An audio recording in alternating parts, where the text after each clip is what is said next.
بسم اللہ الرحمن الرحیم۔ میرے محترم بھائیوں اور دوستوں، حضرت عبداللہ بن عباس رضی اللہ عنہ فرماتے ہیں کہ ایک دن نبی کریم علیہ السلام کے پیچھے سواری پر بیٹھا ہوا تھا کہ آپ نے فرمایا، اے لڑکے، تو اللہ کے حق کی حفاظت کر، اللہ تیری حفاظت فرمائیں گے۔ تو اللہ کے حقوق کی حفاظت کرو، تو ہر وقت اللہ کو اپنے سامنے پائے گا۔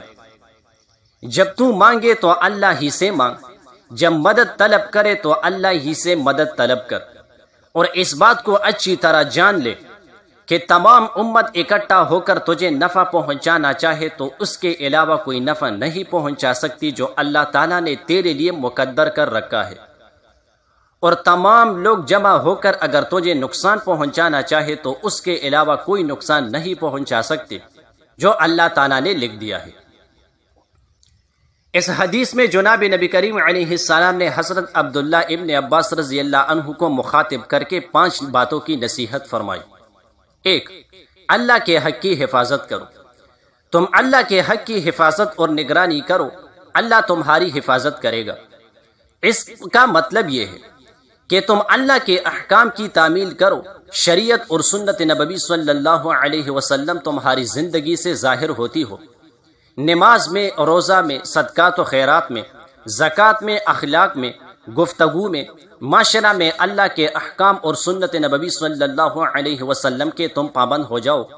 اللہ تعالیٰ بھی دنیا و آخرت کی ہر پریشانی و مشقت سے تمہاری حفاظت اور تمہاری دستگیری کرتا رہے گا۔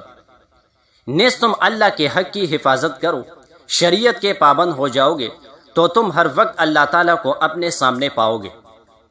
جب اللہ تعالیٰ ہر وقت تمہارے سامنے ہے تو پھر تم کو کسی اور کا محتاج ہونے کی ضرورت نہیں، اور جب اللہ کی طاقت تمہارے ساتھ ہے تو پھر کون تمہارا کیا بگاڑ سکتا ہے۔ 2، صرف اللہ سے مانگو۔ دوسری نصیحت نبی کریم علیہ السلام نے یہ فرمائی کہ جب تمہیں کچھ مانگنے کی ضرورت پیش آ جائے تو صرف اللہ تعالیٰ سے مانگو۔ اللہ تعالیٰ کی دولت کا سمندر اتنا وسیع ہے کہ انسانی عقل حیران اور ششدر ہے۔ اگر اللہ تعالیٰ سب کو اس کے تمنا اور آرزوؤں کے مطابق دے دے تو اس کی دولت میں سے اتنا بھی نہیں جاتا جتنا سمندر میں سے سوئی کی نوک میں آ سکتا ہے، اور وہ صاحب دولت بھی خوش نصیب ہے کہ ادھر تم اللہ سے مانگتے ہو اور ادھر اللہ پاک اس کے دل میں ڈال دیتا ہے اور بے چین ہو کر تمہارے پاس لے کر آتا ہے، اور اگر تم اس کو قبول کر لیتے ہو تو وہ اپنی خوش نصیبی سمجھتا ہے۔ تم بھی مقبول بارگاہ ہوئے اور اس کی دولت کو بھی عند اللہ شرف قبولیت حاصل ہوا۔ تم نے تقوی اختیار کیا اور اس کا مال ایک متقی کو پہنچ گیا۔ جناب نبی کریم علیہ السلام نے ارشاد فرمایا کہ تم مومن کے علاوہ کسی کو دوست ہرگز مت بناؤ، اور تمہارے یہاں کاکانہ متقی لوگوں کے علاوہ کوئی دوسرا ہرگز کانے نہ پائے، لہٰذا تمہارا دوست بھی کامل ہونا چاہیے اور تمہارے مہمان بھی متقی لوگ ہونے چاہیے۔ 3، صرف اللہ سے مدد مانگو۔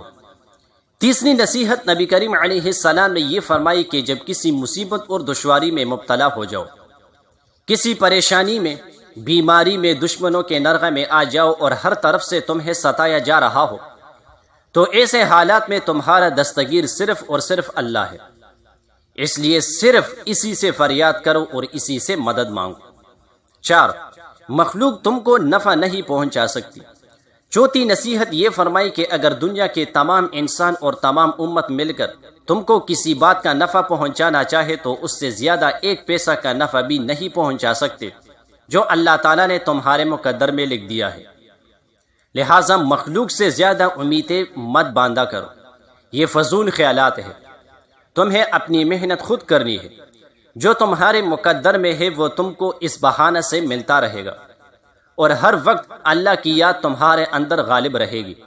5، مخلوق تم کو نقصان نہیں پہنچا سکتی۔ 5ویں نصیحت نبی کریم علیہ السلام نے یہ فرمائی کہ اگر دنیا کے تمام انسان اس بات پر متفق ہو کر جمع ہو جائے کہ تم کو نقصان پہنچائے تو اس سے زیادہ 1 ڈیلے کے برابر بھی تم کو نقصان نہیں پہنچا سکتے جو اللہ تعالیٰ نے تمہارے مقدر میں لکھا ہے۔ کسی کو کوئی طاقت نہیں جو تمہیں نفع پہنچائے یا تمہیں کچھ نقصان پہنچائے، اس لیے سارا بھروسہ اللہ پر کرو اور اللہ تعالیٰ ہی کے نیاز مند بن جاؤ۔ جزاک اللہ۔